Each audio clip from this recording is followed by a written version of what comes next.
Pokémon is the biggest game franchise ever created, and there are lots of people trying to make a quick buck off it. Today, I want to tell you the story of how millions of dollars worth of fake Pokémon toys were almost snuck into America from Hong Kong.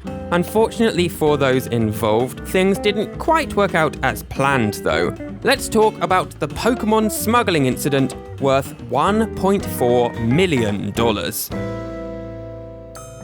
So, the story begins on the 4th of May, 2020, inside this big, red-roofed building in Harrisburg, Pennsylvania. You see, across the United States, there are a bunch of what are called ports of entry, where packages entering the country are examined to check that nothing dangerous or illegal can enter America. And this red-roofed building is where one of these offices is located.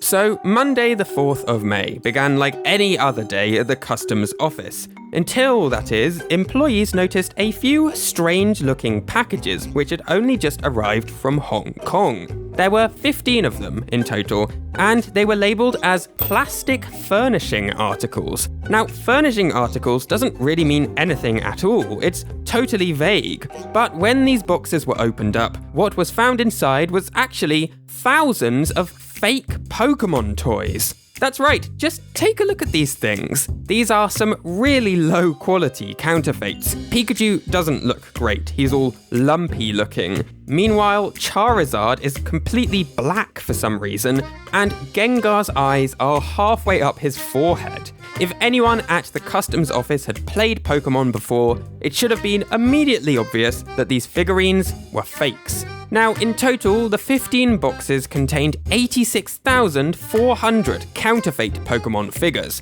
and when employees ran a valuation on these toys, they estimated that they'd be worth $600,000 if they were real. That is a huge amount.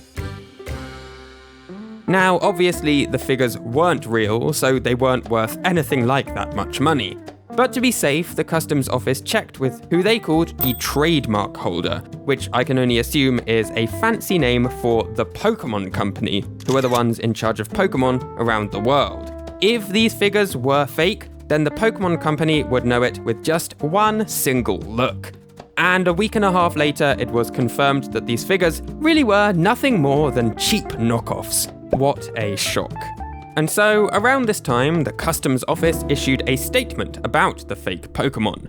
Border Protection's primary concern with counterfeit consumer goods is the potential harm they can cause to American consumers, said Michelle Stover, the person in charge of the Harrisburg office. So, what harm could these toys do then?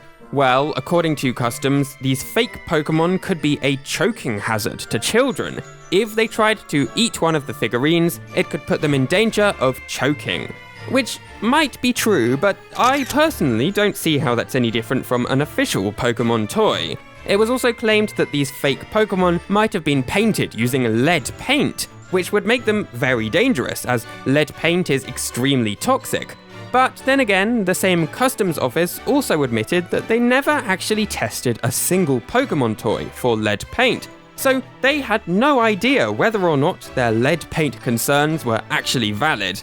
But lead or no lead, on Wednesday, May 13th, a week and a half after the packages originally came to America, they were permanently seized by border control and refused entry to the country, which seems like it should be the end of the story, but it's actually far from it. Because only 5 days later, another lot of suspicious packages started turning up at the US Customs Office. And when these packages were opened, even more counterfeit Pokémon toys were found inside.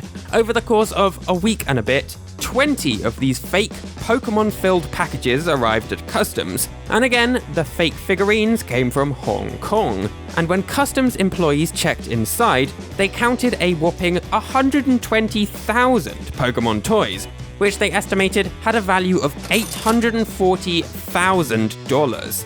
Again, these toys are just so obviously fake, and they're not even good fakes. I mean, I know the photograph's a little blurry, but look at the expression on Pikachu's face. It is ridiculous. He looks like surprised Pikachu, and I'm pretty sure that wasn't on purpose. Still, to be absolutely sure, employees at the customs office once again double-checked with the Pokémon company to make sure these figures were indeed fake. And to nobody's surprise, the answer came back, yes, they're not real.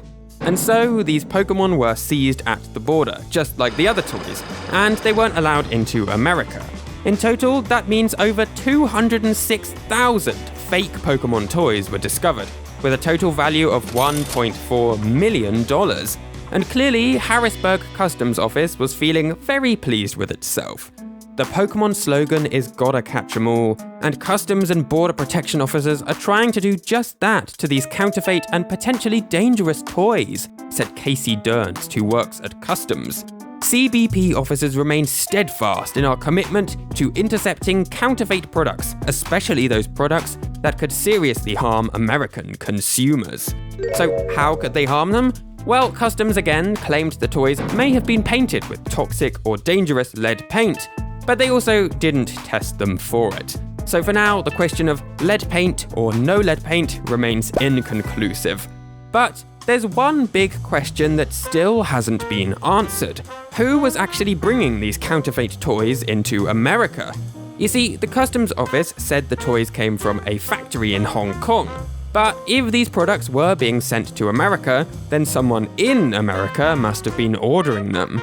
And it turns out all 35 boxes of counterfeit goods were sent to one address in Snyder County in Pennsylvania.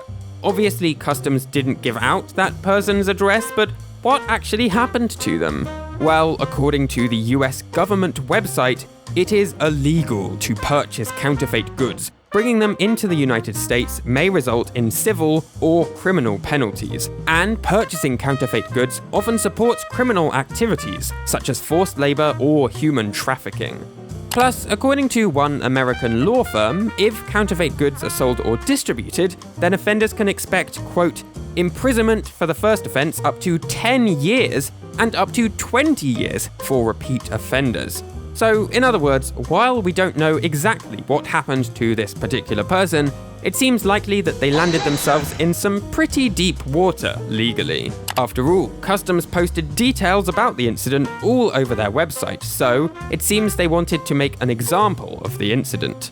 And that's no surprise. This wasn't one or two dodgy-looking Pokémon toys. This was 200,000 of them. So, the moral of the story is this.